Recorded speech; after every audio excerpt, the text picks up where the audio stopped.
नमस्कार, आप देख रहे हैं मेरा भारत मीडिया और मैं हूं रमाकांत सिंह। हर खबर आपके साथ, आपके हाथ। लोजपा रामविलास के राष्ट्रीय अध्यक्ष श्री चिराग पासवान ने बताया कि गठबंधन धर्म की मर्यादा को हम नहीं तोड़ेंगे। गठबंधन की तमाम सीटों को हम लोग मिलकर घोषणा करेंगे। मेरी जो सीटें हैं वह मेरी ही रहेगी। बड़े उद्देश्य के लिए अगर हम लोग एक साथ हैं तो हम लोग काम करेंगे और तय करना हमें ज़रूरी है कि गठबंधन को कैसे मजबूती मिलेगी। गठबंधन ने राष्ट्रहित ने फैसला लिया गया है और लोकसभा चुनाव में सभी पार्टियां की अहम भूमिका है।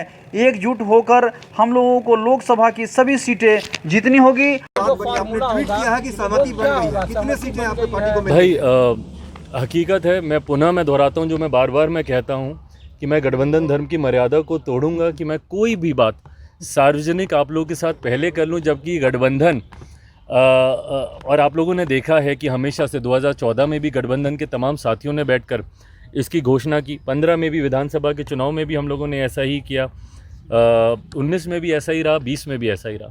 मुझे लगता है बहुत जल्द गठबंधन के तमाम साथी वो सब एक साथ बैठकर न सिर्फ सीटों की बल्कि सीटों का चयन भी हो चुका है, उसकी भी घोषणा हम सब साथ मिलकर करेंगे। हाजीपुर को लेकर घोषणा करेंगे। हाजीपुर को लेकर के क्या एक चीज आ रही है कि जो दूसरा खेमा है आप लोगों का, क्या वो इस गठबंधन का हिस्सा है, क्या वो आपके कोटे में है या नहीं है? भाई मुझे नहीं पता कि वो गठबंधन का हिस्सा है नहीं है, ना ही वो मेरी चिंता में है। हाँ, इतना मैं कह दूं कि मेरे पास किसी का कोटा नहीं है। मेरी जो सीटें हैं वो सिर्फ मेरी हैं। गठबंधन में कौन है वो है कि नहीं, कौन है नहीं, बाकियों का तो मुझे पता ही है, वो हैं कि नहीं मुझे नहीं पता। बट हाँ, मेरे पास किसी के कोटे की सीटें नहीं हैं।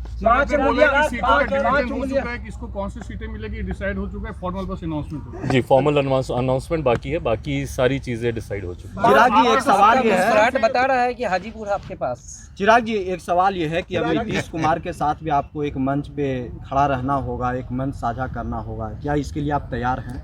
देखिए, लक्ष्य आपको तय करने ज़रूरी हैं और जब आप बड़े उद्देश्य की तरफ अग्रसर होते हैं तो वो उद्देश्य आपकी प्राथमिकता बनता है।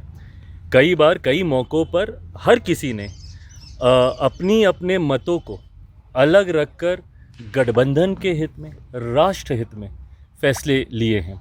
ऐसे में आज की तारीख में जब मैंने कहा कि 40 की 40 सीटें जीतनी हैं, उसमें यकीनन भारतीय जनता पार्टी की एक अहम भूमिका है, मेरे मुख्यमंत्री नीतीश कुमार जी की, उनके पार्टी की एक अहम भूमिका है, लोक जनशक्ति पार्टी रामविलास की एक अहम भूमिका है, तमाम हमारे सहयोगी साथी इस गठबंधन के जितने भी और घटक दल हैं उन सब की एक अहम भूमिका है। ऐसे में हम सबको एक मंच पर आकर एकजुटता दिखाकर 40 की 40 सीटें हम लोग जीते, उस ओर हम लोग को कार्य करना होगा और तभी हम लोग 400 का जो लक्ष्य है उसको हम लोग पूरा कर पाएंगे। आरजेडी आप लोगों को बुला रहा है अभी भी या पूरा खत्म हो चुका है? जमुई से बहुत लोग पूछ रहे हैं, कह रहे हैं कि इस बार क्या हमारे नेता जमुई को रिप्रेजेंट करेंगे या नहीं करेंगे? 14-19 ये अब क्योंकि अब सीटों का बंटवारा हुआ है और बहुत खूबसूरती से आपने प्रश्न पूछा ताकि पता चल जाए कि मेरे पास कौन कौन सी सीटें हैं।